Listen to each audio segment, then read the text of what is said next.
you've been seeking answers from every dermatologist, doctor, and all over the internet wondering what on earth this unbearable skin issue is. You know something's up, and you've been suffering and silenced for far too long.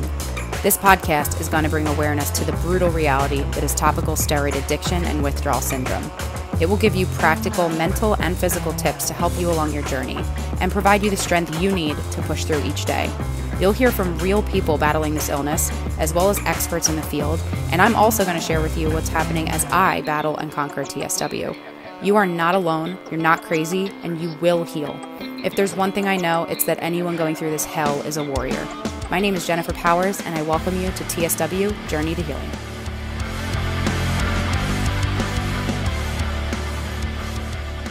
Okay, so we know that stress is a huge trigger for so many things: anxiety, depression, sleeplessness, and in our case, eczema or TSW to be specific.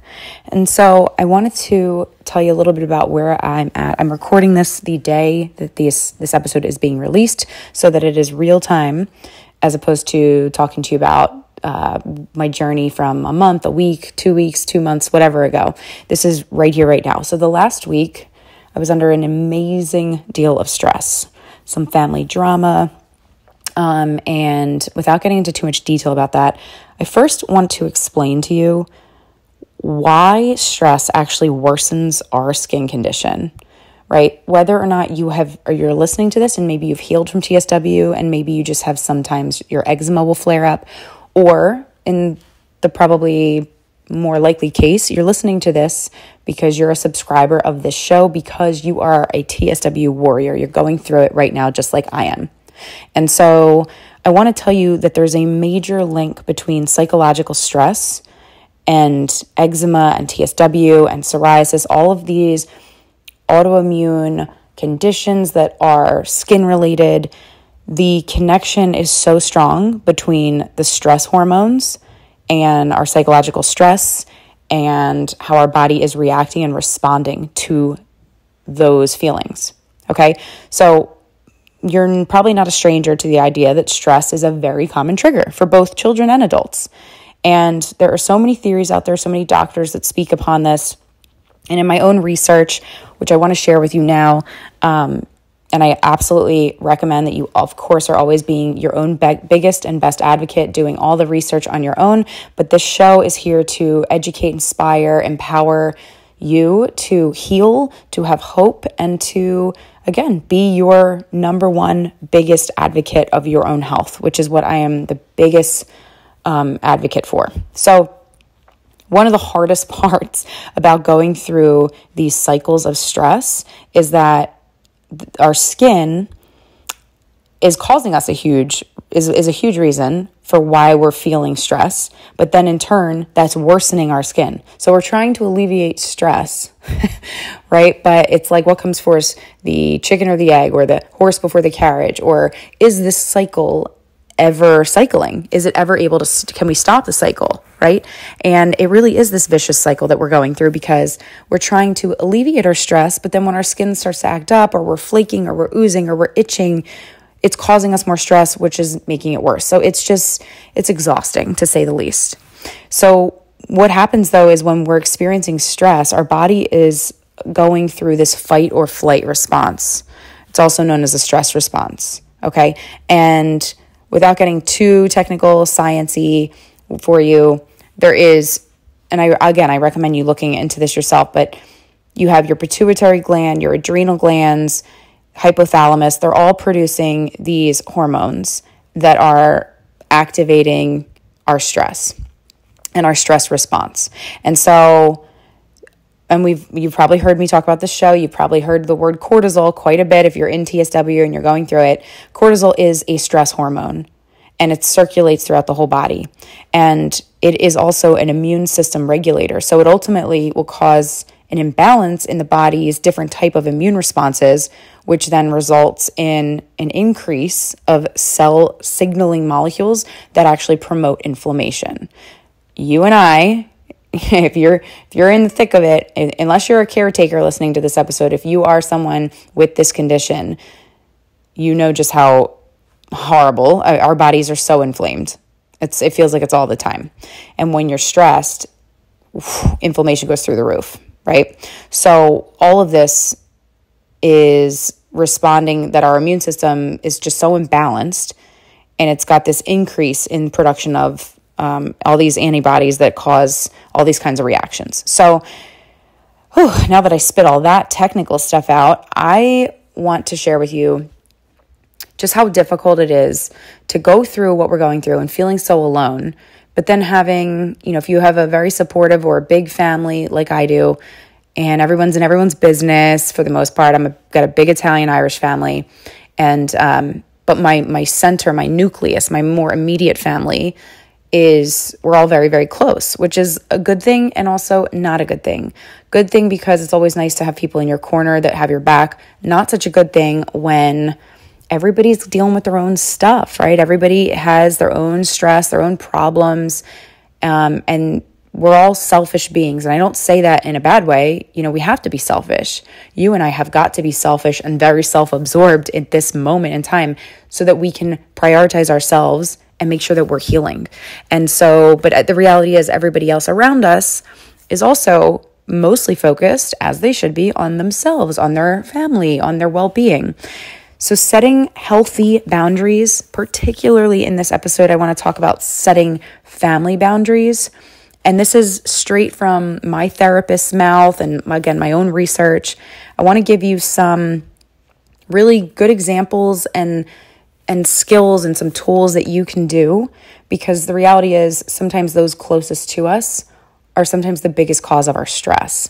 And it sucks that it's that way, right? It's so crappy. It's shitty, right? Maybe your like BFF is your mom. Maybe it's your sibling. Maybe it's your whatever, right? But these family members that, of course, for the most part, I hope so anyway, like family all means well. Everybody wants to take care of one another and be there for each other. But sometimes it goes astray. Sometimes it does the opposite.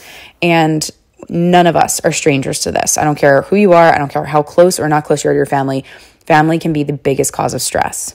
It's a shame, but it's just the reality. So you have every right to express yourself when you don't feel safe, when you don't feel like something's appropriate, when you feel unsure, unsteady. You are absolutely allowed to tell your family member or members that their actions, their words, that you find them, aggressive or intrusive or not helpful, or whatever the case may be. But there are boundaries that you must set in place if you have a desire to heal yourself, if you have a desire to remain private about certain things in your life, if you have a desire for your own physical and emotional needs to be met. And so sometimes it feels really, really challenging at first. I'm not going to lie to you. It's challenging for me to this day, to this very moment that you're listening to this episode. Unless you're listening to this episode years and years down the road from when I have released it, and then maybe I'll be at a different point in time, hopefully in my life. But right now, it is very challenging. But I want to help you feel safe, protected, nurtured, and give you the tools that you can feel that and do that for yourself rather than look to outside sources to be able to provide you with those feelings. So, okay, I want to give you a couple tips right now for setting boundaries with your family, knowing that it's difficult, but also knowing that you can do it and you should do it.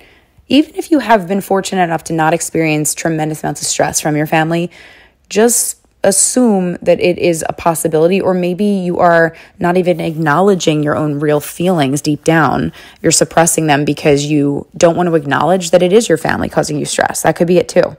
Okay, so first tip I have for you is talk to your if you have a therapist, talk to your therapist before you talk to your family. Okay, there are so many options out there for virtual therapists, some really great inexpensive options. Maybe your insurance will cover it. Maybe it doesn't have to come out of pocket. You also have me. This is something very new that I am offering, but I know that therapy can cost an arm and a leg for some people, but I'm now opening up a few spots to support calls for people. And what I think is really good about that is it's from someone that, number one, has been going to therapy for years and years and years. And now, of course, disclaimer, I'm not a licensed therapist, not a psychologist or psychiatrist, but I am somebody in the trenches with you that is going through this, that has made some major strides. And I think it's really cool when you can talk to somebody that is actually going through the exact same thing that you're going through. So that's out there for you too. If you want more information on that, please just contact me. You can find that in the show notes of this episode. You can, of course, find me on any of the socials and send me a message, and just send me a message with interested in support calls. And we can absolutely have that conversation, because at the time of this, my scheduling link is not available yet, which I will have for you shortly. Anyway, talk to somebody before you talk to your family. Why? Because they can help you walk through what that process might look like and prepare you with avoiding a potentially really tense conversation and keeping you in the driver's seat, keeping you in control, helping you stay firm and strong in what, again, can be a pretty uncomfortable conversation, but it's so important. Number 2, in some tips, is practice. So probably if you're getting to a place where you need to set these clear boundaries, that you probably felt derailed or disrespected or in a toxic situation by a close friend or a family member. And if it's happened to you enough times, you might feel like you're too weak in their presence. Maybe they're intimidating to you. Maybe you just don't feel like you're up for the challenge. So practicing the simple act of just saying no, or just standing up for yourself, that can be a game changer when you're dealing with certain people who are challenging your boundaries and people that are causing you stress in this TSW journey. So it's really, really, really, really important that you practice that. And a third tip I have for you is I want you to accept that your needs are very valid and extremely important. So before you can start setting any kind of boundaries with, again, whoever, your parent, a sibling, an aunt, an uncle, other family member, a very close friend, you have to believe that your needs are absolutely important. You have to validate yourself. So it's really common to feel afraid to start having some boundaries because you're worried about hurting somebody else. I know that's the case for me, right? I'm the firstborn child. I can make a whole episode about that. Now we're really getting into some trauma and psychology here. But when you're the firstborn, sometimes you tend to be the peacemaker all the time. And that can sometimes mean that you put yourself last and you dismiss your own needs. And it's just not okay. It's something that I've been actively working on. I'm continuing to work on. But it's so important to understand that your needs are just as important as anybody else's, and they deserve the same respect. So it doesn't mean that you're being hurtful to someone when you set these healthy boundaries. It's actually the opposite. Setting these boundaries will allow you to have a better, more respectful, mutually beneficial relationship with everyone around you, especially your friends and family. Okay. Another tip that I have is to be realistic. Okay. Setting healthy boundaries is wonderful, but you also need to be realistic with, is it doable with what you're asking? You're already taking a massive step forward in self-care, which is huge by setting this boundary, but you got to be realistic with the commitments or the disassociations, or, let's say it's a family event, a family function, things like that. Just remember that it is okay to say no. When you need to say no, you say no. Okay. Another tip is that you can be two things. You can be these two things at once. You can be really firm and you can be kind at the same time. Being firm and standing up for yourself doesn't make you a bitch, doesn't make you an asshole.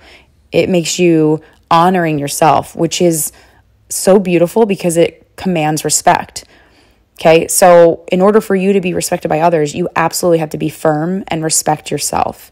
So it doesn't mean saying things in an unkind manner. It actually means, you're getting that whole saying, like you get more bees with honey.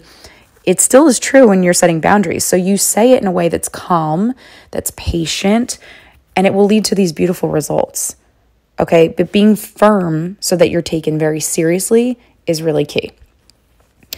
Kind of along the same topic or the same lines is to also be very direct. So when you're having a really tough conversation, you need others to hear you clearly and respect it. And it might feel very uncomfortable. In fact, it probably will feel uncomfortable. But being direct is the best way to approach things here, because You have to be firm and clear about exactly what your needs are and be as detailed as you can. Okay? So there's just no confusion left at the end of this conversation. Another tip, again, this is hard, is leave when you have to. Walk away. Remove yourself from the uncomfortable conversation or the situation if it's in person.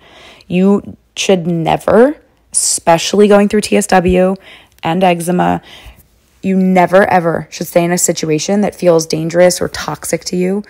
It's going to incredibly heighten your stress levels, which is going to make your skin go crazy. So if your boundaries aren't being respected, you can always leave. All right. And I know this is really difficult, but I've actually gotten really good at this lately and it feels so much better. And in fact, my boyfriend, even when we would maybe get in an argument, I was always one of those people that would be like, no, we never go to bed mad. We have to hash it all out right here, right now. We have to fix it. And that is a big cause. That's a big, It's a big reason why I act like that is because of my anxiety. So when I really take a pause and I check myself, I'm like, oh, you know what? Wasn't the best form of communication, because then people say things they don't mean, they get heated, things get exacerbated, and it's really just my anxiety there. So paying attention to yourself is really important. But when you're setting these boundaries, it is okay. In fact, it is encouraged and recommended that you walk away or you remove yourself from the situation so that you can eliminate massive amounts of stress that could easily be happening. And I want you to remember, my last couple of tips here is to, number one, remember you're the boss of you. You're in charge. You are in the driver's seat. A huge part of setting boundaries is believing that you're in control of your own life. So once you do the hard part, which is setting these boundaries, you have to remember that you have the strength and the power to enforce them.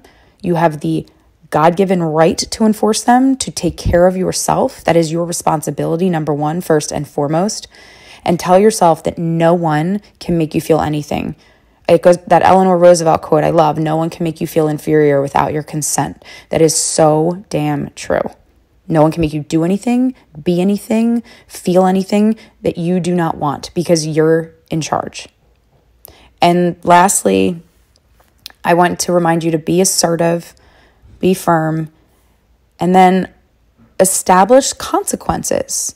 Because setting boundaries really isn't enough. Think about being a parent. You set boundaries, you have rules. If those rules are not followed, there are consequences that follow. Yes, you have these loved ones and you're not patronizing anyone. You're not belittling anyone. You are commanding respect for yourself because of the self-love that you're giving yourself that you need to heal. So yes, your loved ones have to know that there are consequences if they can't respect your boundaries. So you have to have something clear in your mind about what you're going to do if your loved one can't live with the boundaries that you've established. Okay? That's really some of the biggest tips that I could possibly give you. I really, really hope that this was helpful. And I really want you to make a list if you set boundaries and you're feeling good about them and you put a plan in advance that, if you're faced with somebody in your family that's not respecting you, then you might decide to remind them gently. You might decide to walk away or remove yourself from the situation. You might want to phone a friend. You might want to call up your therapist. You might want to meditate or do some breathing exercises. You may want to, leave the situation entirely. There's so many things you can do. But setting boundaries will take practice, will take time. It's like going to the gym and building a muscle. The more you use it, the stronger it becomes. The more empowered you're going to feel when you feel empowered despite whatever you're going through, TSW, eczema, maybe it's something crazy happening at work, maybe it's something else going on in your life. You're going to feel way more empowered that you have the ability to control the situation and that you can feel what you want to feel because you can control that. So I hope this was really helpful. If this was, please share this episode with anyone you know. Please, if you have not already, subscribe, rate, and review. That's how we're going to get the word out more. If you haven't done so already, be sure to go over to the blog, tswjourneytohealing.com, and subscribe. Make sure you get yourself on the list because I'm so excited for the one and only exclusive TSW journal that's going to be coming out. It's going to help so many people in so many different ways. And I just want to thank you again for being here. You mean a lot. You're the reason the show continues to thrive and get out there, and I couldn't be doing this without you. Thanks so much, and I'll see you on the next episode. Thanks for listening. Please remember to subscribe and leave feedback. With your help, we can spread awareness together. So please share the show with anyone you know who may be struggling with a medical condition and using steroids to treat it. And be sure to check out the blog for helpful resources to aid you along your TSW journey at tswjourneytohealing.com.